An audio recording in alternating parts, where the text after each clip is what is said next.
Awesome.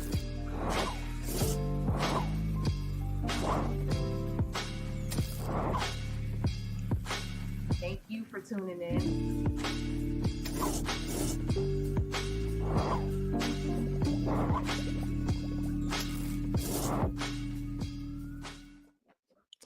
Hey, what's up, Highland News family? Welcome to another episode of the Can We Talk podcast, our show where we talk to dope people in the community doing dope things, and today is no different.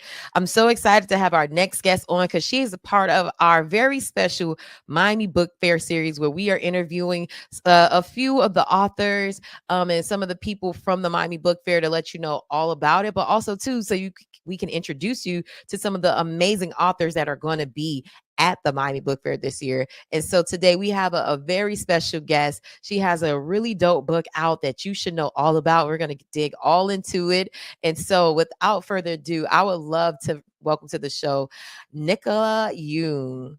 Hey, hi. Thank you so much for having me on. Thank you so much. First of all, I love the blue hair. The curls are curling. Thank you. Thank you. It actually needs like a little bit. It's like a little pale right now, so I need more blue in it. But yeah. Oh, I like it. It's giving. Yeah, It's giving. yeah, it's giving. Thanks. And did I get the name right, Nicola? Yeah, Nicola. Yeah. Okay, You know, like good. Ricola. You remember that Ricola, like throat like lozenge, Oh, whatever. Nicola.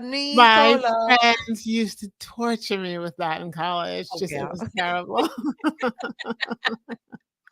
Well, I won't do that, but I definitely want to welcome you to the show. Thank you so much for rocking with us today, and we're going to be talking about your new book, a New York Times bestseller, one of our kind. Yes, look at this cover; it's so beautiful. It's beautiful and creepy at the same time. Yes, it is, and I was like, I wasn't sure when I opened up my package. I was like, I wonder what type of book is. What is it giving? And I immediately thought something about like Black culture and like fitting in. And then when I read like the synopsis, I read the sleeve, I'm like, oh, this is a little scary. Yes, it's definitely it's a little scary. Yeah. There's a little bit of horror going on, not gonna lie. Look, I'm loving this horror noir genre that is, emerging. And, I was reading one of the reviews and said like it's a mix between like Get Out and The Stepford Wives, and I really love this lane that a lot of authors, especially people of color, have been going into. Nicola, what was that process for you? Because you're a seasoned writer, so what made you say, hey, I want to write in this genre?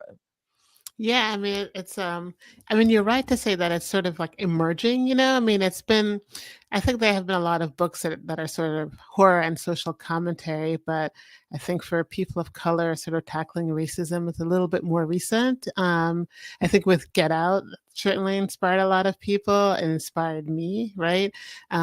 It's a good way, like this genre is a good way to like spotlight, like take something that's happening right now and go to the most extreme version of it so that we can take a look at our current society, right? Like with some clarity. So yeah, for me, this book was, just looking at what white supremacy can do to a society, to a culture, to a people, and what the possibilities for really actually being free are in America. So the book is a lot about that, and it's definitely a thriller and a horror. I mean for people to stay up all night and be a little scared. I mean for them to sort of throw the book across the room at the end. And then, to call your friends and sort of discuss why the book ends the way it does. If I'm like sort of giving the pitch, it's about Jasmine, this woman who moves to a town outside of Los Angeles that bills itself as a Black utopia. And it's this very wealthy town. She moves with her husband and her young son. Everyone there is Black. The janitors, the doctors, the venture capitalists, the lawyers, like everyone there. And she expects to find a community of like-minded sort of social justice activists. Jasmine is a public defender. But what she finds is that most people are more interested in going to the spa which is in the center of town at the top of the hill, and it's a very wealthy spa, and it's very strange there. She does manage to find a few like-minded people, and they start to investigate what's going on with the spa. But the more they investigate, the more dangerous things get. And Jasmine has to figure out who really is one of her kind and who isn't. So that's like the pitch of the book. I feel like it's giving like all skin folk ain't kinfolk energy. Right. Was that kind Yes, of there's behind the thought of, you know?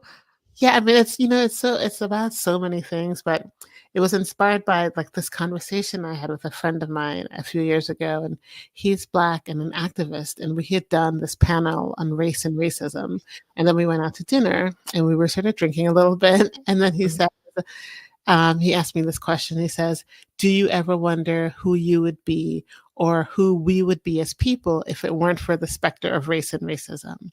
Which is one of those Mm. questions, like, it's a big question, right? It makes you do that. It makes you go, "Hmm," Yeah, right? I'm like, And what? Who would I be? yeah, right? And you sort of sit back, and it's like, it's a great question, but also kind of an impossible question, right? Because it is hard to tease apart who you would be if everything else was totally different, right? Mm. The thing I always say is like, it's like asking fish to imagine a world without water. So anyway, we Mm. could not answer this question. We just kept drinking instead because we're like, forget this question.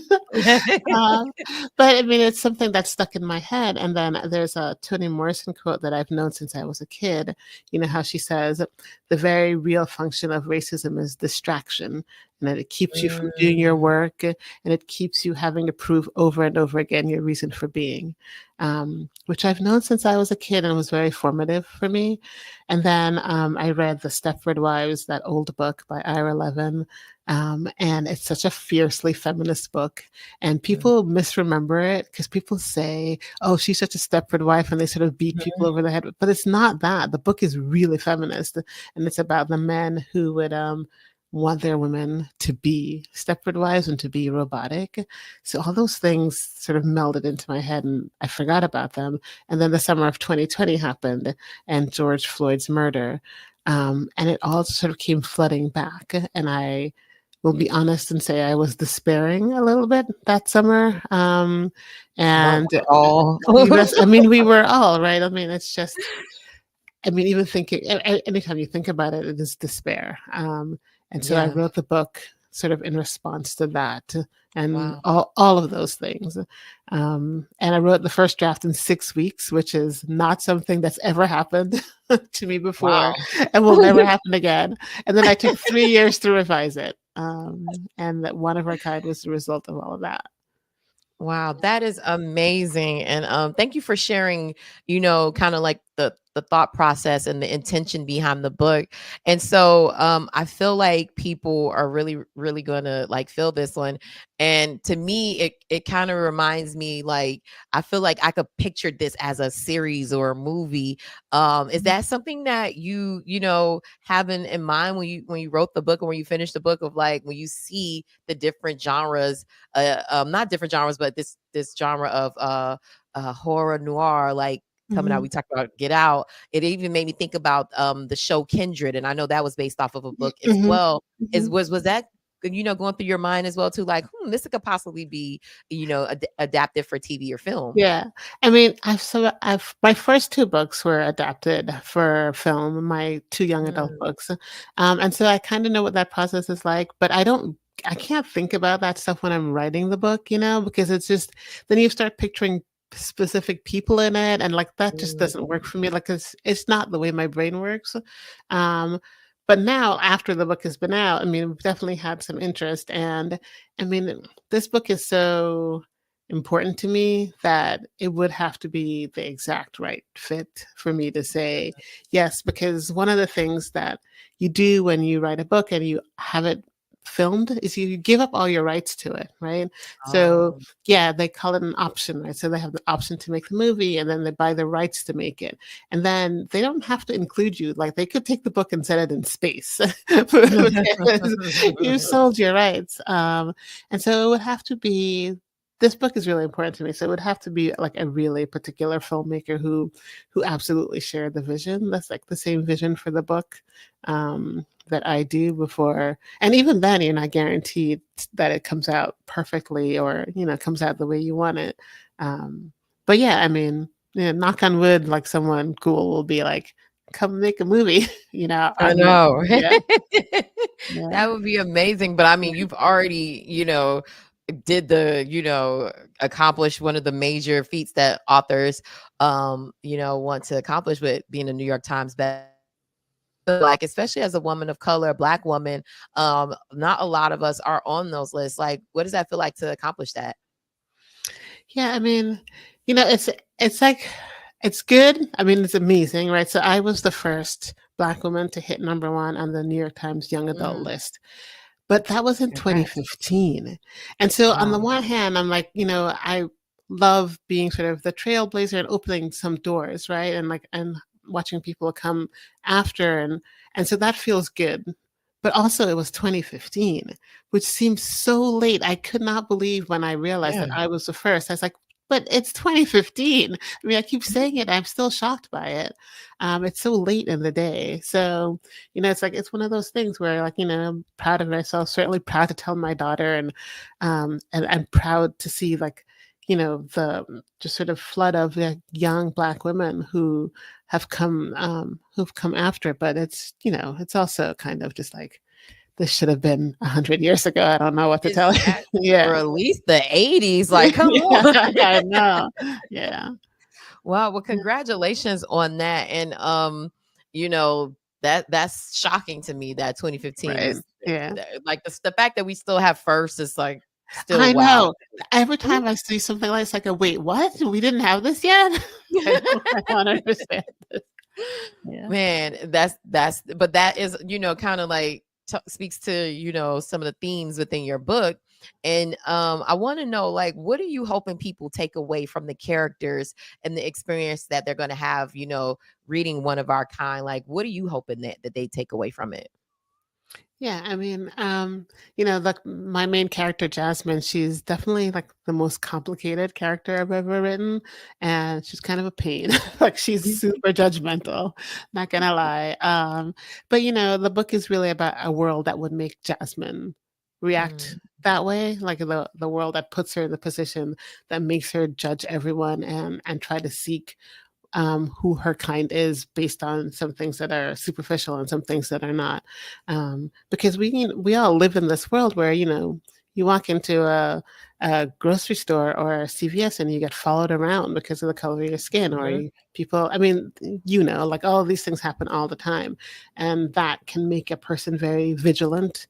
And a constant vigilance is not good for you, right? It can make you mistrustful. It can make you miss big things that you shouldn't miss, right? Or focus on things that are not the thing that you should be focusing on.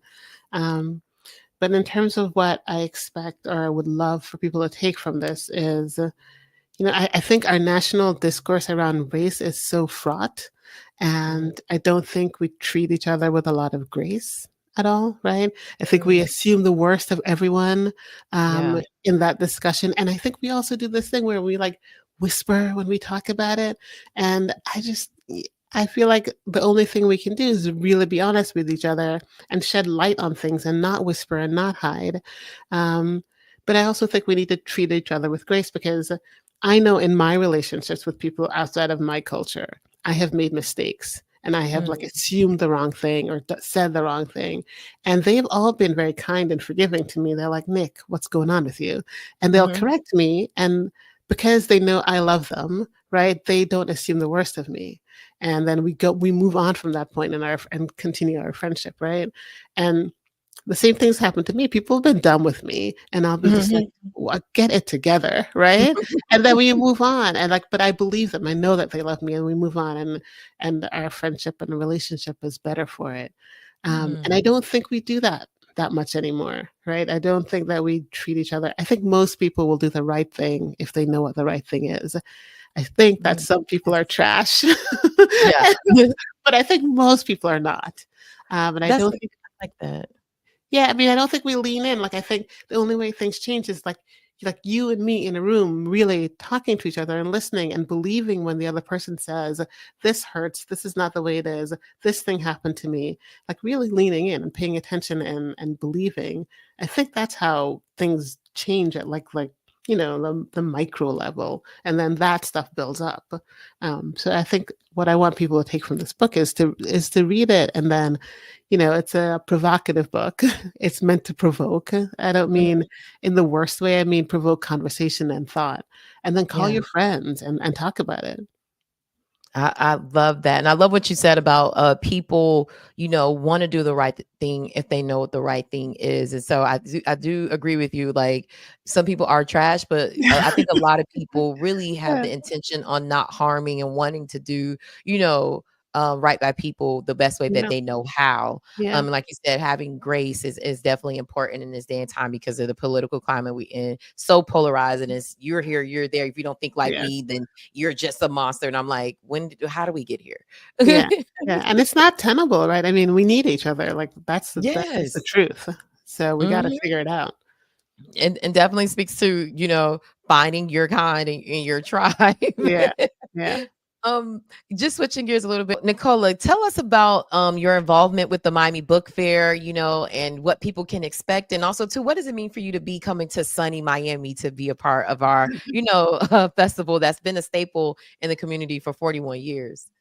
Yeah, I mean, I'm so happy to be going back. I think I've only been once before, Really? and so for I think for everything, my first young adult book. So it's the last big festival for me for the season for the year. So it's gonna be my fun one. I think my husband's gonna come with me. So like make a little bit of a vacation of it too. I think I have a pretty full schedule. I think I have 3 events or something like that. Wow. But yeah, I'm really looking forward to it. I mean, Miami's cool. It's pretty. I'm gonna relax after I do all my panels and then come home, and it's gonna be like the long, slow slide into the holidays, right? Mhm. Thanksgiving and then Christmas, which is my favorite season. Me too. So it's gonna be a good time. It is, and that's a really great time to be in Miami too. So, where are you guys located now? Like, are We're you in Los Angeles, Los so Angeles? like it's sunny and warm here for us, like all the time. Yeah, so you know about it. At least you don't have Yeah, hurricane season. yeah. I know. I'm sorry about the hurricanes, man.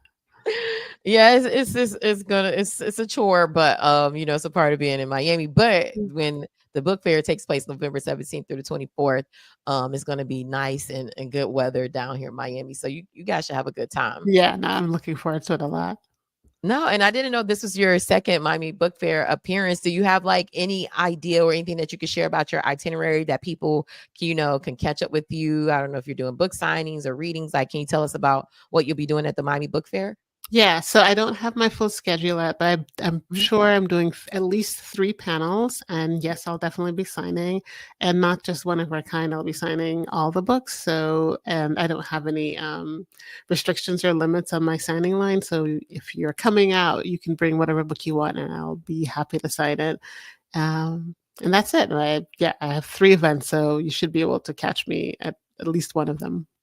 I hope I get to meet you. I'm going to be, hopping around covering the festival as part of what being one of the media partners. So hopefully I get to get my book signed. Yes, By please come on by. Just and yes, I don't wait in line. Just skip the line and just come to the come I'm to the like, top. I'm her cousin. I'm her cousin. I'm coming to the Yes, front. just do that. That's amazing, and I'm looking forward to seeing you at the book fair, and I know people are going to really enjoy this. You've been talking about your other books, and so can you tell us about the titles and like those books as well? Oh Like, give yeah, people a little bit of info yeah. on that. So I've written 3 books for young adults, and like I said, 2 of them were movies. So the first one was Everything, Everything. Amanda Stenberg and Nick Robinson starred in the movie. Wow. That one was about a girl who'd been trapped in her house her entire life because she was sick. And then this like cute boy moves next door and like mayhem ensues. Um, my second one was called The Sun Is Also a Star, which starred Yara Shahidi and Charles Melton, the movie. Wow. And that one was about the Charles Melton character, this boy who's trying to make Yara Shahidi fall in love with him over the course of 12 hours in New York City. And they only have 12 hours because she's being deported back to Jamaica at the end of it. Wow. And then my third one is called Instructions for Dancing, and that one has not been made into a movie, but knock on wood, yet. And that one is about this girl who, whenever she sees a couple kiss, she can see the entire history of their relationship, including when it's going to end. And then she starts to fall for this guy, and the question is, what will happen when she kisses him? And Oh, yeah, that's that's the third one. good. Man, I love that. I got to get Yeah. into those titles as well. I was gonna, ask you a little bit about your background and where you're from. Hilo News, which is short for hyper local. We're all about like the local experience and our stories, especially specific to our experience here in Miami. But I also too like to talk to our guests about who they are and where they're from and Mhm. what experiences made them become who they are. So can you tell us like a little bit of your background, like where you grew up and how'd you get into writing? Yeah. So I grew up in Jamaica, not Jamaica Queens, but Jamaica the island. I Um, heard a little accent and I was going to ask you your ethnicity. So yes, yeah. Um, usually, especially if I do like a public speaking, like in front of a large group, that's when it really comes out too. But yeah, so I grew up in Jamaica. I moved to America when I was 11. We moved to Brooklyn, in New York. And then after that, I lived in Brooklyn for a while and then went to school upstate New York and then moved to Boston for graduate school. And then my husband, who's from Los Angeles, like dragged me out to California because he could not take any more of the whoa. cold weather. He was over it. He's just like, I cannot. Why do people live here? And so I now feel we're it. and so now we're here. Um, I think the second part of your question is how do I think that influenced Like how did me? you get into Oh, writing? writing. Oh God, this is such an embarrassing story, but I'll make it really quick. So, I was an electrical engineering major in college, and Really? yeah, I mean, I was a math geek, so like I always say Mhm. that math led me astray. Anyway, so like Mhm. I was doing that my senior year. Part of the requirement for your degree is that you have to take a course outside of your major. And so then I took creative writing because I thought it was going to Wow. be easy because I was like, listen, after all this math, this can't, how hard could this be? And then it actually ended up being the hardest class I ever took. And because I mean, it's hard to put yourself out there and write these things. Mhm. And at the time when I was taking the class, I was like totally in love with this boy who did not love me back at all. So it was like suffering through unrequited love. It was terrible. It was terrible. And We've anyway, so all I'm been there. right. And it's just so painful. And you like the hope and ugh. Anyway, so I like wrote poetry about him and I wrote like one act plays and I had short stories about this boy. And like one time my professor called me in for like office hours and she's like, eventually you're gonna get over this boy. And I was like, no, I never will. Um, and then she said, I really like your writing. You have potential. Mm. And that's what turned me on to writing because she was right. I totally did get over the boy, but I I don't never we all? right, yeah. But the thing I didn't get over was being in love with writing. So that's Mm. actually what led me, that's what led me to writing. The universe is Love. so interesting in that way. It's like this love you felt like you couldn't get over that led you to your love and your passion for Right, writing. So yeah, it's kind of yeah. cool. Right, like the thing that makes me, you know, it's my 3rd favorite thing in the world behind my husband and my daughter. I love it. I love it. Like, here's the thing. I want to know, do you have a tip? Because I'm a very, very scary girl. Like, Get Out scared me. And I'm like, I used to read like the Goosebumps books as a kid, and like those scared me. And so I'm like, I can't read because my mind is very vivid. But the Yeah. story like this, like Get Out and Us and those movies that I've seen like this, I'm so interested in this. I just cannot be scared in the house. Is it one of those or is it one of those? I Am I mean, gonna have to be like Nicola email you, girl, I cannot go to sleep? Or is it more um, suspenseful, like for us scary cats? Can we take it? I mean, it is scary. It's definitely a psychological horror, so I don't it's not like a jump scare, but Oh, okay. but it is social commentary, and it is a horror. Like, there are Mm. horrible things that happen, I guess, in this book, is what I'll say. So I'm gonna let you judge. Like, I will tell I you that must, I watched Get Out, and that was scary for me. I never watch scary movies because I am also that person, like, where I'm just, like, yeah. hiding, and I won't leave my head for months and months, and I won't sleep. It Yes. doesn't leave me, and I could, you Yes. know what, probably as writers, because I started out as a newspaper writer, so maybe because we're very vivid in what we do Yes. and telling Yes. stories, like, these things come to life for us, and so Yes. it's hard for them to leave me, but I Yes. love a good story, like Yeah. Yeah, I mean, me too, right? But, like, I have a very active imagination, so it's just, like, it's very difficult. My husband loves horror movies, and it's, like, the one thing where I just will not do it with him. I'm just like, "I'm sorry, honey. You're gonna have to do this one on your own." Uh, Imma take it so one page at a time. How about that? And I'm like, if yes. it becomes too much, I'll Yeah. just put it under the sheet and give myself some time to The process it, one but I thing I'll love say is that people read it all at once. So, like, it's, like, mm, in, like, hours, yeah. like, 4 or 5 hours. They're like, "I read the whole thing. Oh my god." And it's like, "Calm down, slow down." But yeah. Okay, this seems like a good. You know what?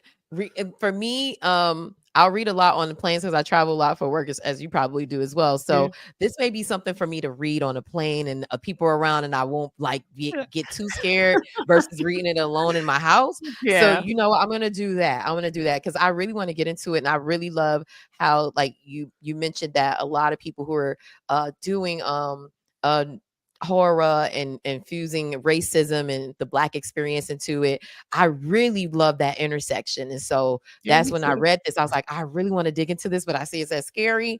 But like Yeah. something about the black experience is very scary. I think it was Atlanta that I was watching, and they said like, you know, like racism and slavery was very spooky. Like it was a scary thing if you think about it.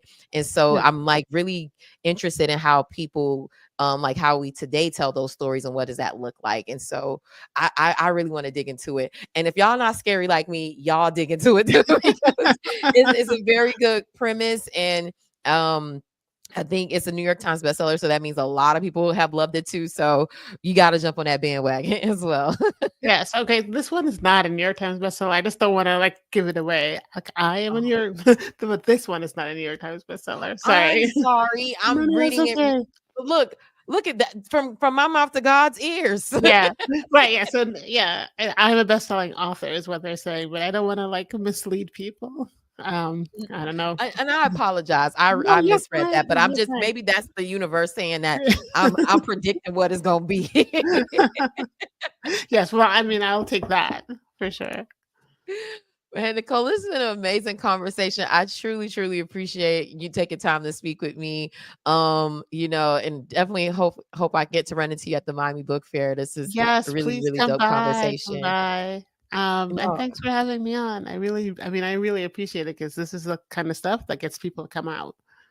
no, I love it. Love it. Man, it's been another amazing episode, guys. Make sure you follow us on all social media platforms. That helps us to do the work that we do. So follow, like, subscribe, comment. Also, too, for our loyal followers, go to our website, sign up for our email newsletter, and you'll get exclusive content there that we only post for our loyal followers.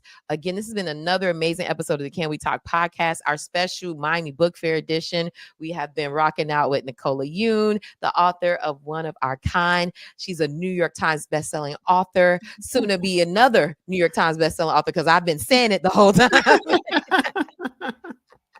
But this has been amazing. And let's make sure we support women authors, Black authors, literature, especially at this time in our history where people are not respecting books and different varieties of stories. This is an opportunity to support an author. And so, guys, let's get into it.